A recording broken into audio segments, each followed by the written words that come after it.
Hey guys, Ms. Marusik here, and in this video we're going to talk about relative rates of substances within a reaction, and we're also going to start to look at a rate law expression for a reaction.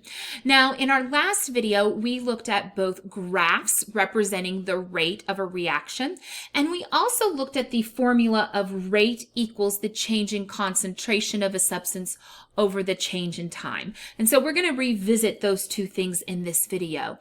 You'll notice that this graph looks similar to the ones we saw in our previous video, except the ones in the previous video either only had one reactant or one product. And here we can see we have multiples of things that are occurring.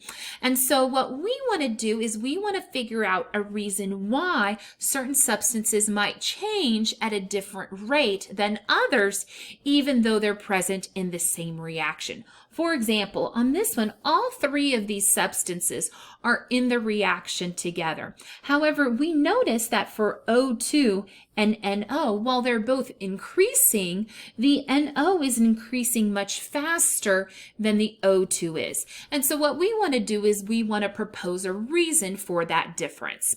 So what I want you to do is to take a moment and pause this video and try out this first example here. What it does is it asks you some questions about this graph, as well as ask you to calculate some rates utilizing the information in this data table. So go ahead, pause the video and try out those examples below. All right, did you pause it? Did you try it out? I'm going to assume that you did, and I'm going to go ahead and put my answers up here. So first off, it says for the graph above, which substances would be considered a reactant and how do you know? Well, remember, a reactant is going to decrease in concentration as it gets used up.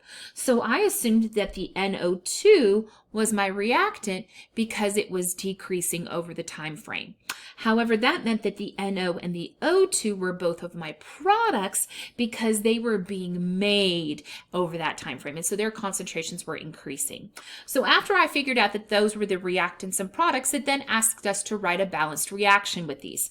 So I put the NO2 on the reactant side, the O2 and the NO on the product side, and then I went and figured out what my coefficients needed to be. For every 2 NO2, I need 1 O2 and 2 NO in order to balance that reaction. So then the next question asked you, using this rate formula, to go ahead and calculate a rate for these substances over the course of the first 5 seconds, from 0 seconds to 5 seconds in time. And that was utilizing this data up here in this table. So we can see here from 0 to 5 seconds, the NO2 changed by 1, whereas the NO and the O2 changed by 1 and 0.5 respectively. So what I did is I set myself some fractions for those, and then change those fractions over into a decimal. So for the NO2, I said, hey, it changed by 1 over the course of that 5 seconds. It did decrease, so I put a negative there. And so that got me that it changed by negative 0.20. For these, it changed by 0.5 over the 5 seconds and 1 over the 5 seconds, so that got 0.1 and 0.2 respectively. I did go ahead and include a unit. You notice the unit looks a little different because we see that 10 in the negative 2 molarity per second. We expect the molarity per second. The 10 in the negative 2 came in because if you notice back up on this graph, they included that as part of the unit with molarity, because what that means is that all these values were really, really small. And so that's why they did that instead of showing all of those as really tiny decimals. So what I want to point out here is the fact that these have a ratio of 2 to 1 to 2. Think about where you just saw that ratio of 2 to 1 to 2. Well, in fact, that was our ratio of coefficients.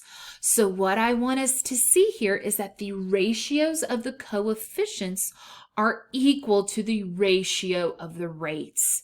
And that's why, back up on this graph, the O2 changed at a lot slower pace than the NO because there was a 1 to 2 ratio between those. And so for every 1 mole of O2 that I'm making, I end up making 2 moles of NO. And so that NO is going to increase at a much faster rate than the O2 is going to increase. Okay, so then down here it says, let's write some expressions comparing the relative rates of the substances in the above reaction. Now to do this, what I'm going to do is I'm going to, in the middle here, write down the formula I used for O2. So I'm going to put O2 in the middle, and I'm going to tell you why I'm going to do that. O2 had a coefficient of 1, so it's kind of my standard when it has that coefficient of 1. And what I want to do is I want to relate the other ones to that standard. So I know that to write a formula for the rate change of O2, I would put the change in concentration of O2 over the change in time, which I'm just going to put delta T there. So you notice I'm not putting in any units or values here. I'm just kind of showing, hey, here's what the formula would look like for this. And I also know that this would be increasing. And so I'm going to go ahead and put a positive with it just to remind myself that it is in fact increasing because it was a product. So now let's compare this first to the rate of NO. So I'm going to start by kind of writing the formula for NO. So the change in concentration of NO over the change in time, okay? It is going to be positive, but I notice they're not equal to each other. Obviously, this is 0.1 and this is 0.2. And so what I want to think about is if this is my standard, what would I need to do to this value to get it to equal this other one? What would I need to do to 0.2 in order to get it to equal 0.1? Well, hopefully we realize that that would require us to divide by 2. So to do that, I'm going to put a 2 down here at the bottom. So now I'm going to do the same thing for the NO2. So here I would have the change in NO2 over my change in time. However, this will be negative because it was a reactant, and so it's going to be disappearing over that time. And again, I want to think about what I would need to do to this number to get it to equal O2. What would I need to do to 0.2 in order to get it to equal 0.1? Well, again, 0.2 would need to be divided by 2 in order to equal 0.1. So hopefully we see here that what happens is that those coefficients kind of get dragged to the bottom of those formulas if I'm trying to write some sort of equality for them. Now, you could do this from the opposite perspective. Instead of putting 2's here, what you could do is say, hey, if I double that O2 rate, I would end up equaling the others. But when I'm dealing with those coefficients, it's very easy to throw those coefficients down in the denominator. And so that's kind of the easier way to write those equalities. All right, let's go ahead and look at a few on the next page.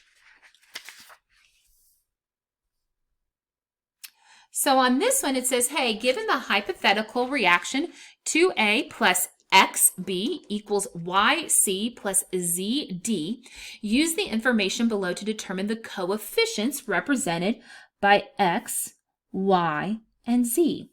So you notice the only coefficient they gave us here was 2. And that was the coefficient for A. So I'm going to actually come and write that here under A. And so what I want to think about is, hey, if this is the rate of disappearance for A, and these are the rates for B, C, and D, again, B disappearing and C and D appearing because of what side of the equation they're on, what could I do to those numbers to figure out the ratios between them? So let's kind of think about this for a minute. If I want to get from 0.05 to 0.15, what would I need to do to that 0.05 number to make it equal 0.15? Well, hopefully we know that to go between those two numbers, I would end up multiplying by 3. And so if I multiplied it by 3 there, what that means is that I would also multiply my coefficient by 3. So if this was a coefficient of 2, that means B would be a coefficient of 6. So 6 would be the value for X up here in this equation. I can do the other ones the same way. Now for this 0.075, I could either tie this back to the 0.05 or to the 0.15, kind of a your choice on what you want to type to. The only reason it doesn't have a negative like the other ones is because it is a product, but the ratios should still hold true. To go from 0.15 down to 0.075, there I would end up dividing by 2. So if 6 then divided by 2, that would mean that this would have a coefficient of 3. So 3 would be your value for y. Last but not least here, this 0.025, again, you could tie it back to any of these. The ratio should hold true all the way across. I'm going to just do it from this 0.075 because it's right next door. To go from 0.075 down to 0.025, I would end up dividing by 3. And so 3 divided by 3 would mean that it would have a coefficient of 1 for z. And so you can see here, I figured out exactly what these coefficients should be. They should be a value of 6, a value of 3, and a value of 1. And I could figure that out because the ratios of the rates should hold true to the ratio of the coefficients. All right, let's see how we could use this in the context of kind of a problem where it's maybe not quite as obvious. So they gave us a reaction here that says consider the reaction of 2O3 yields 3O2. And the first thing it asks us to do is write expressions comparing the relative rates for the reaction. And so what I'm going to do here is I'm going to start off by kind of writing what I know about the formula, and then we'll figure out kind of the ratio between these. So I know first off that O3 is going to be disappearing. So that's going to need a negative. And I'm going to have the change in O3 over the change in time, and that's going to be equal with some ratio to a positive change in O2's concentration over the change in time. Now, obviously, those aren't perfectly equal to each other because there's a ratio of 2 to 3. Think back to the previous page how we could carry down those coefficients into the denominator. So since O3 has a coefficient of 2, that means I could put a 2 down here. And if I take this 3, I can put it down here and say that, hey, if O3's rate is divided by 2, that would equal O2's rate divided by 3. And so I can make those equalities there. Now, on this second part of the question, you kind of have some options here. It says if the rate at which O2 appears is 6 times 10 to the negative 5th molarity per second at a particular instant, what is the rate of O3? So they're actually giving us here a value for O2 and asking us what the value would be for O3. Now you have some options. Option number 1 would be to take this rate, plug it in here, divide it by 3, and then that would be equal to whatever rate this is divided by 2. And would that work? Absolutely. You could plug it into that equality. But one of the other ways that we could approach it is by using a mole-to-mole ratio. So I actually want to show you how to do it using that method because that would prevent us from having to necessarily write this relative rates formula. If I did it via Stoich, it would be a little bit faster. So I'm going to say, hey, I have 6.0 times 10 to the negative 5th. Remember, molarity is the same thing as moles per liter. And I still have that divided by seconds here. So that's going to end up in the denominator as well. And that is the rate at which O2 appears. So I'm going to put mole of O2 there. And what I want to do is I want to figure out the rate of O3. So that means I want to figure out the moles of O3 per liter times seconds. Okay, so I want to convert moles of O2 into moles of O3. Well, think about how I would do that. That kind of sounds like we're using some stoichiometry, right? I could say that back up in my equation, for every 3 moles of O2, that would be for 2 moles of O3. And so then I could just calculate from there. 6 times 2 is 12, divided by 3 would be 4. And I'm going to use 2 sig figs since this had 2 sig figs. I would still have the times 10 to the negative 5th. And now that would be moles of O3 over liters times seconds. Or you could report that as molarity per second. Now there's one other thing I need to do to this. Don't forget that if it's O3, O3 is disappearing, whereas the O2 was appearing. And so therefore, this does end up being negative. So you would need to make sure that you address that when you're setting this up. All right, we got another problem down here. It says, consider the reaction of x plus 2y yields xy2. And what they do is they give us the rate of y is disappearing at 5.0 times 10 in the negative second moles over liters times seconds. So that's that molarity per second. And it wants to know what is the rate of formation of xy2. So here's what I want you to do. I want you to pause the video and I want you to pick a method to solve it. You could either do Stoich, or you could set up an equality like so and plug into that equality. So your choice, take a moment and see if you can solve it. All right, do you think you got it?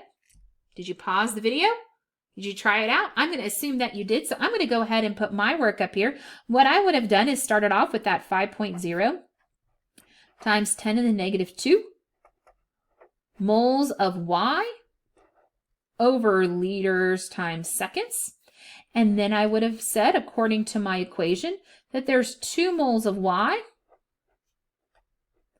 for every 1 mole of xy2. So again, that is coming straight from my coefficients here in my balanced equation. And so 5 divided by 2 would get me 2.5. I would still have the times 10 to the negative second. But now, since moles of y will cancel out, that will give me moles of the xy2 over liters times seconds. By the way, you notice I didn't write the negative over here. I could have. However, I wouldn't address it over here because this is appearing. This is getting produced, and so this would end up being positive. And you can either leave it without the sign, or if it makes you feel better about life, you could come over here and show it with the positive to show it was appearing. All right, one thing we haven't addressed yet is the fact that this is only showing for one reactant or product what the rate change would be in a different reactant or product. In no way are we talking here about speeding up or slowing down these reactions. We're only saying, hey, at these set of conditions, what would the rates be in relativity to each other? But what if I am wanting to change the concentration of something, maybe increase or decrease my amount of reactants? What effect would that have on the rates of which I'm producing product at which that reaction is getting completed? And so that's where rate law expressions come into play.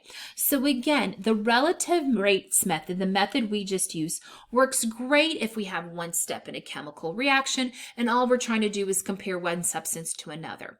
But if I want to address what's happening overall in a process, and I want to address what changing something would do, what changing a concentration or changing the temperature would do to something, then that's where I need to write what is called a rate law expression.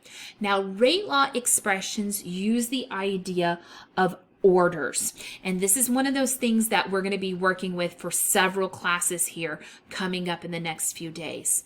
An order shows us the effect that changing that reactant's concentration has on the overall rate. I mentioned last class that sometimes when we double concentration, we double the rate. Sometimes we double concentration and we quadruple the rate. Sometimes we double concentration and we octuple the rate. The effect is different every time. And so what we need to do is have a way to show what that effect would be. And so that's where these rate law expressions come in. Now, rate law expressions always have the same basic format. They're always that rate equals some K, which is a rate law constant. A constant is different for every reaction, and that's one of the things we'll be calculating at some point. That will be multiplied by the concentration of A raised to some order, and the concentration of B raised to some order. You notice A and B are only on the reactant side. That's because changing reactants would change our collisions that are occurring, and that would get us our change in rate. Changing concentrations wouldn't have an effect on this, okay? So what we're going to be doing over the course of the next couple classes is looking at different ways to calculate with this rate law expression. However, before we do that, I want us to kind of see exactly what these orders represent. So let's go ahead and look at the next page. So as I mentioned a minute ago, the orders, the exponents, show us how the overall rate of a reaction will change with the change in the molarity of that particular reactant. Now, you could, instead of using molarity, you could have pressures if you have gases, and so we'll talk about that on another day. But these orders, these exponents, are typically found by doing some sort of calculation with experimental data. And so we will be practicing with that over the next few classes. If we're given a certain type of data, how can we determine what those orders are? But for right now, I just want us to kind of get familiar with what an order is trying to show. They do usually have whole numbers. They can occasionally be a fractional number, like a half number, but most of the time they're whole numbers. That's the most common thing to see. Okay, so let's say back in this formula of reaction rate equals A to the X, B to the Y multiplied by some constant, that this order of X or the order of Y happened to be 0 for a reactant. What that would mean is that doubling the concentration of that reactant would double it raised to the 0. Well, 2 raised to a 0 would just be 0. So that would actually have no effect on the rate whatsoever. And that can happen. There could be a reactant that if I double it or triple it or whatever, it doesn't change my rate at all. What that means is that it was a 0 order. If a reactant is first order, R raised to the first, if I double concentration, so if I double R, that would be 2 raised to the first. Well, 2 raised to the first is 2. So that means for that reactant, doubling the concentration would double your rate. If the reactant was second order, meaning I had an exponent of 2, then doubling concentration, so doubling R, would mean I have 2 squared, and 2 squared is 4. So that would make my rate go 4 times faster. If the reactant is third order, R raised to the third, then doubling R would cause that R to be 2 raised to the third. 2 to the third, 2 times 2 times 2 would be 8. And so that means doubling concentration would make us go 8 times faster. So you can see the bigger the order is, the more effect that concentration change would have on our rate. Now, if you're doing multiple changes, like maybe you have 2 reactants and you're changing both of them, then what happens is those effects get multiplied together. So let's look at an example of that. So what they've done on this one is they have given us a sample rate law expression. They have given us that rate equals some constant K, a reactant A raised to an order of 2, and reactant B raised to an order of 3. By the way, that's often stated as second order with respect to A and third order with respect to B. So sometimes you'll see problems worded like that. And so what we want to do is we want to figure out what changing those concentrations would do to that overall rate of the reaction. So this first one says, hey, what would happen to the reaction rate if the concentration of A was doubled? Well, if I go back up here, I see A is raised to an order of 2. And so if I double something that's raised to an order of 2, that would mean that I would go 4 times faster.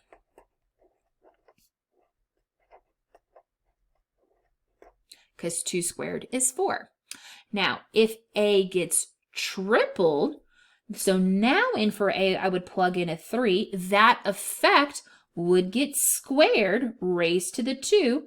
3 squared would be 9 times faster.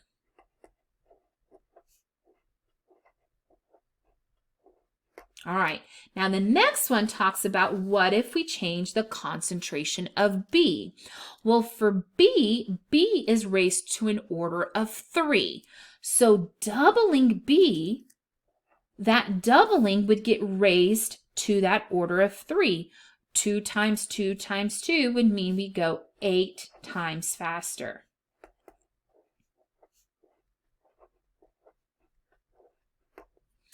The next one says, hey, what if the concentration of B is tripled?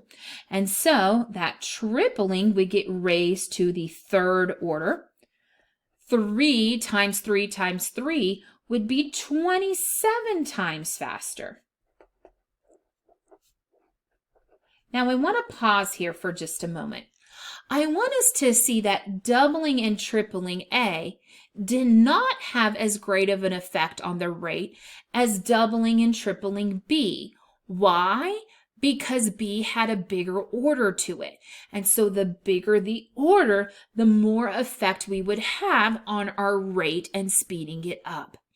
All right, now let's talk about what would happen if I do something to both reactants. This says that the concentration of A and B are both doubled.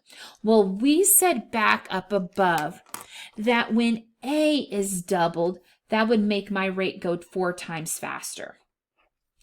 I said that when B is doubled here, that would make my rate go 8 times faster. So I'm going to multiply those effects together. 4 times 8 is 32. So that means that would make my rate go 32 times faster than it was previously. Holy macaroni, that's starting to get really fast, right? All right, we got one more here. This one says, what if the concentration of A is tripled and the concentration of B is doubled? Well, A tripled made us go 9 times faster.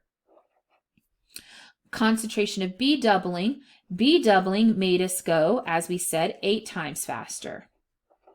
9 times 8 means we would be going 72 times faster. Holy moly, right? So you can see these increases are not a linear increase, but rather it is increasing exponentially because of those orders. So changing concentrations can have a really big effect on our rate. Now, obviously, it would be important now to know what exactly those orders are. Is the order 2 or is the order 3 or is the order 0 for a reactant? What is the order? And we're going to have 3 various ways that we're going to learn how to calculate and determine those orders. The first is what is going to be called a mechanism, and that's what we're going to look at in our next video. A set of steps that I can use to figure out what that rate expression, what this rate law right here would be, and what those orders should be in that formula. But we're also going to look at 2 other methods. Now, those of you that are in pre-cal or calculus probably see some familiar terms.